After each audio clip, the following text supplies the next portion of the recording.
The Toni Basil influence on Bruno Mars and Rose's APT was accidental, says its co-producer. That code was deployed again in 2024, when Mars scored massive hits with both Lady Gaga, Die With a Smile, and later in the year, Blackpink's Rosé via APT. Named after a Korean drinking gang, this is a 3-minute pop-punk energy shot, with echoes of Toni Basil's Mickey.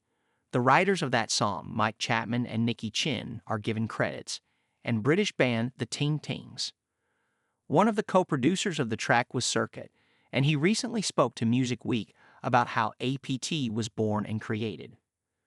"It was my first time working with Rosé, he explains.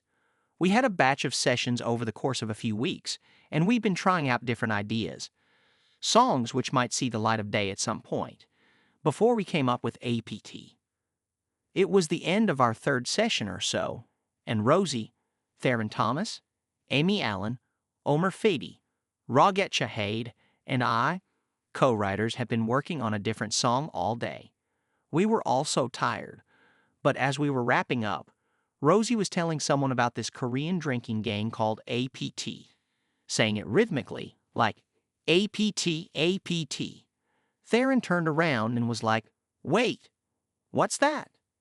It was Theron who spotted the potential to turn this rhythmic refrain into a song, says Cirkut, who quickly jumped on the drums and laid down a rough version of the beat.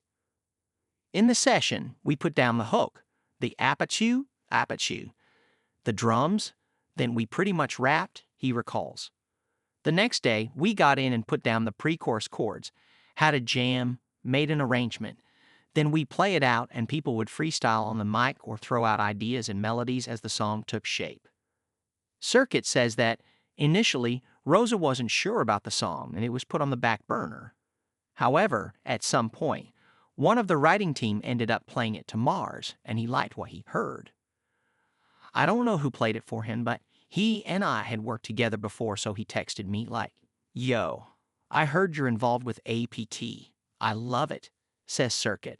He said he had some ideas and was like, "I'll be in the studio next week."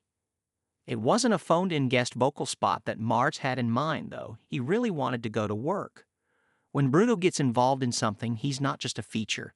He becomes a part of it, says Cirkut. He's an amazing musician, a producer, a songwriter, an incredible performer, and he's also hilarious. What exactly did Mars bring to the project then? When he got in the studio with Rosie, they did some rewriting, tweaked the pre-chorus with the "Don't You Want Me" melody, added the bridge, which is one of my favorite bits, and basically took what was really good in the demo and made it even better, says Cirkut. There were 4 or 5 sessions like that, re-recording Rosie's vocals and Bruno recording his. He also recorded guitar, bass, and drums. It was cool seeing their dynamic together. Rosie would be re-recording her vocals and Bruno would be producing them, coaching her, saying, "Yeah, do it again, Rosie." And Rosie was also coaching Bruno on how to pronounce APT. We'd be doing a bunch of takes with him being like, "Wait, how do I say it?" The hard work certainly paid off. Released in October, APT managed to rack up more than 1 billion subscription streams by the end of the year. But although he knew that they were onto something, Cirkut says that he could never have predicted just how big the song would be.